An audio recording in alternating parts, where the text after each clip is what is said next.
इतने सारे हैं ना यहाँ पे, और भी एमपी है, इतने सारे एमएलए पड़े कहा चुप्पी साध के बैठ जाते हैं, क्योंकि इनको डर हो जाता है हमारा कहीं वोट बैंक खतरे में नहीं आ रहे। तू ऐसी कुर्सी के ऊपर और सीट के ऊपर कि तुम एक मजलूम के लिए आवाज नहीं उठा सकते हो, तो मारो ना ऐसी कुर्सी को, वारिस पटेल 10-12 लाख मार देगा कि जा मुझे अगर मजलूमों ने चुना है और अगर मैं उनकी आवाज नहीं बना तो मुझे कोई अधिकार नहीं है ऐसी कुर्सी पर बैठने का।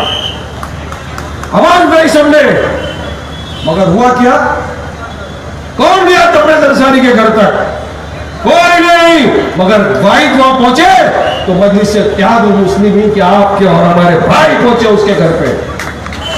हमने कहा वो हम जाकर उनको मदद की, जिस तरीके से भी मदद करनी चाहिए थी वो हमारे सदर के आदेश पे हमारी मजलिस से इत्तेहादुल मुस्लिमीन की टीम पहुंची वहां पर और हमने उनके घर वालों को संभाला। कहा गए ये बड़े बड़े सेक्युलर घूमने वाले लोग कर नहीं गए, चुनाव के वक्त आपके बीच आएंगे भीख मांगने वोटों की, मगर जब हकीकत में जरूरत थी तब सब साइलेंट होकर बैठ गए थे, किसी को किसी की फर्क नहीं पड़ता। ये आपको ध्यान में रखना होगा कि जब चुनाव आ रहा है हमारे यहाँ सबने आवाज उठाई, अधिकार है उनको। अरे यहां तक कि इनकी दादागिरी बढ़ गई कि जब 5 छोटे नौजवान 19 साल के बच्चे जो मेहनत मशक्कत करके वो टिकटॉक का म्यूजिक बनाते थे, टिकटॉक के डायलॉग बनाते थे, कुछ अपना 2 रुपया कमाने के लिए ईमानदारी के साथ मेहनत मजदूरी के साथ वो चाहते थे कि हम भी हमारा घर संवारे, हमारा घर बसाए। लोगों ने उनको मोहब्बत दी, इतनी मोहब्बत के 26 मिलियन आज उनके फॉलोअर है जो बड़े बड़े सुपरस्टारों के नहीं है। वो लोगों ने कहा, और कोई सांप्रदायिक तनाव फैलाने की बात नहीं की उन्होंने अपने व्यूज जाहिर किए। वो व्यू जो हर पिक्चर में आप और हम सुनते हैं, कभी सनी देओल बोलता है, कभी अमिताभ बच्चन बोलता है ऐसे डायलॉग, वो डायलॉग उन्होंने दिया तो उनके खिलाफ मुंबई पुलिस की साइबर सेल ने एफआईआर दर्ज की। तो क्या आप हमारी आवाज को दबाने की कोशिश करें?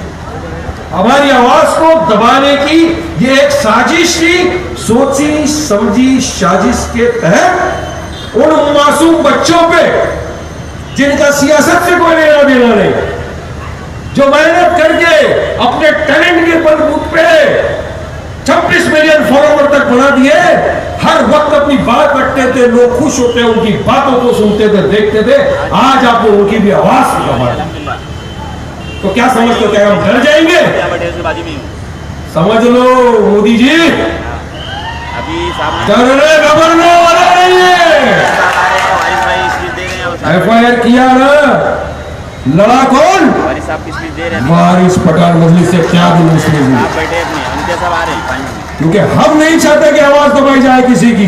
जहां भी बेइंसाफी होगी, जहां कहीं भी हमको लगेगा कि मजलूमों के खिलाफ लड़ने वालों की आवाज को दबाया जाता है, तो इंशाअल्लाह सबसे पहले वहां पर पहुंचेगी मजलिस से इत्तेहादुल मुस्लिमीन पहुंचेगी, याद रखना। पीछे से करेंगे, दादरी पर बोले ओवैसी, ट्रिपल तलाक पे बोले ओवैसी, मजलूमों पे अत्याचार पे बोले ओवैसी, तबरेज अंसारी पे बोले ओवैसी, इखलाक पे बोले ओवैसी, पहलू खान पे बोले ओवैसी, तो फिर वोट भी ओवैसी को क्यों नहीं? सब पे ओवैसी, और वोट तुमको नहीं मिलेगा, क्योंकि आप मेरे भाई, मेरे बुजुर्ग, मेरे माँ बहनें जाग चुकी हैं। अब उसी के साथ जाएंगे जो हमारे लिए इंसाफ की गुहार लगाएगा, उसका इंप्लीमेंटेशन देगा। 2014 के चुनाव के पहले जाते समय इन लोगों ने एक तुक्का फेंका कि फिर से चलो, हमारे मुसलमान लोग तो है बेचारे, इमोशनल लोग हैं, कमजोर है दिल के बेचारे, ये आ जाएंगे हमारी मोहब्बत में। जाते जाते एक 14% रिजर्वेशन जॉब में दे दिया, 5% रिजर्वेशन एजुकेशन में दिया, मगर कोई पक्का कानून नहीं बनाया। अगर ये पक्का कानून बनाते तो आज हमको ये लड़ाई जो हम लड़ रहे हैं वो नहीं लड़ती। महाराष्ट्र सरकार फिर बीजेपी आ गई, सोने में सुहागा हो गया, जॉब में से रिजर्वेशन हट गया, 5% रिजर्वेशन। फिर भी मुंबई की उच्च न्यायालय ने कहा कि आप दे सकते हो, मगर फडणवीस की सरकार 4.5 साल, पौने 5 साल आज हो गए हमको, हर सदन में हमने आवाज उठाई, हर फोरम में आवाज उठाई कि आपने महाराष्ट्र को रिजर्वेशन रिजर्वेशन दिया, मराठा समाज को रिजर्वेशन दिया, हमको कोई आपत्ति नहीं है, हमको कोई ऑब्जेक्शन नहीं है। मगर साथ ही साथ जब आप ये बोलते हो सबका साथ सबका विकास, तो हमारे बच्चों को रिजर्वेशन क्यों नहीं? वारिस पठान अपने बेटे के लिए रिजर्वेशन नहीं मांग रहा, मैं उन माँ बाप के लिए रिजर्वेशन मांग रहा हूं, उन बच्चों के लिए रिजर्वेशन मांग रहा हूं कि जिनके माँ बाप का एक सपना होता है कि हमारा भी बच्चा पढ़ लिख कर IAS IPS ऑफिसर बने, राज्य के अनेक नागरिकों के साथ कांधे से कांधा मिलाकर आगे बढ़े, देश का नाम रोशन करे, राज्य का नाम रोशन करे। उनके लिए मांग रहे थे रिजर्वेशन, मगर ये सरकार वो भी नहीं। और कहां चले गए कांग्रेस के सेक्युलर नेता? आप कोई आवाज नहीं उठाता।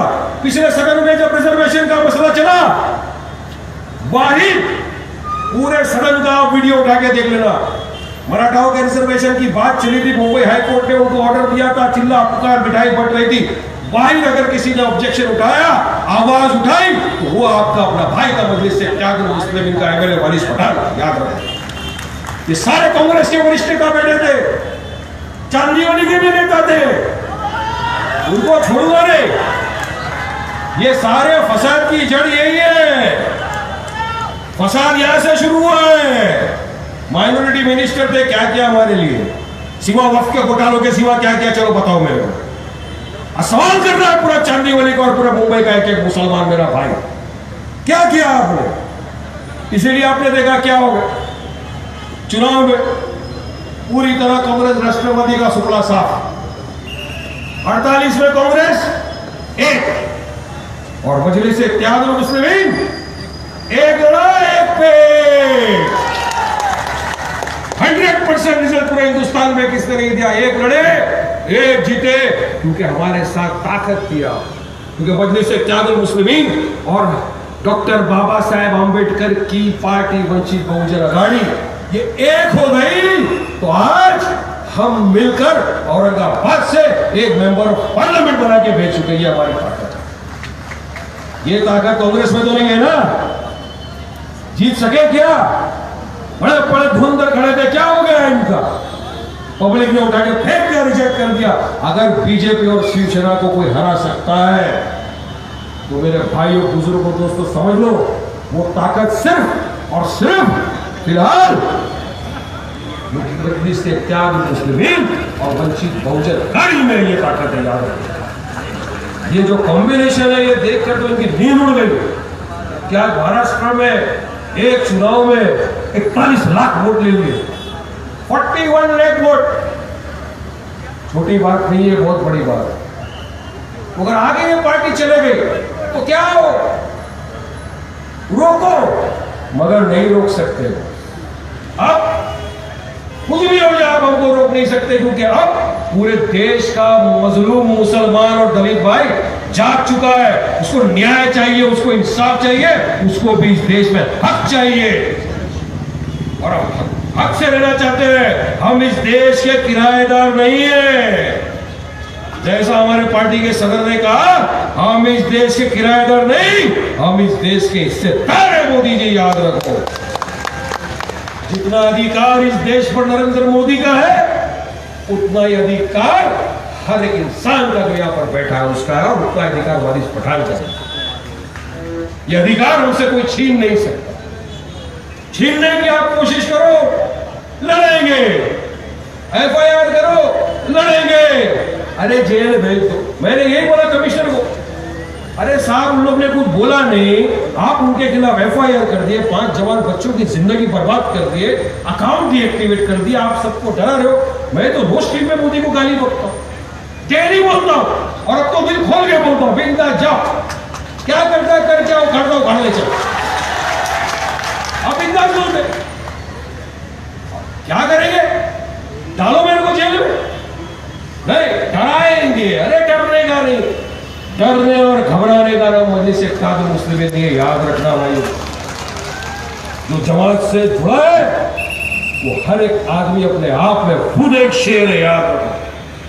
ये शेर की जमात है, शेरों की जमात है, शेर की ताकत है ये, कि हम किसी के बाप से नहीं डरते, याद रखना ये बात याद। बोलेंगे, रोज बोलेंगे, जिस दिन से तुमने रोका बोलने का उस दिन से 3 चैनल पे जाके बोल रहा हूं, तबीयत से बोल रहा हूं, कर लो क्या करो, कर देगा। लिहाजा आज फिलहाल ज्यादा वक्त नहीं है। हमारे यहाँ मुख्तलिफ कंपनियों के इलेक्ट्रॉनिक्स और प्लास्टिक के तमाम सामान और फर्नीचर दस्तियाब है। एक मरतबा तशरीफ लाकर खिदमत का मौका दे। Proprietor Hafiz Mazharullah Baig, Athar Baig, Al Barkat home appliances, furniture and electronics, tyre board, Deglur Naka, Nanded. दाखिलों के लिए डोनेशन नहीं, वाजबी फीस, आला तालीम याफ्ता व तरबियत याफ्ता अमला, school bag, uniform, books school की जानिब से दिए जाएंगे। बाउंड्री वॉल, पार्किंग की सहूलत और वॉचमैन। स्कूल का वक्त सुबह 9 बजे से 12:30 बजे तक। दाखिलों के लिए उजलत कीजिए। Bachpan pre primary English school, Ubaid residency, Maltekri road, Nanded. Nanded Urdu news YouTube channel को सब्सक्राइब जरूर करें और बेल आइकन को क्लिक करें। बेल आइकन को क्लिक करने से होगा ये कि आपको लेटेस्ट न्यूज़ अपडेट की नोटिफिकेशन मिलती रहती है।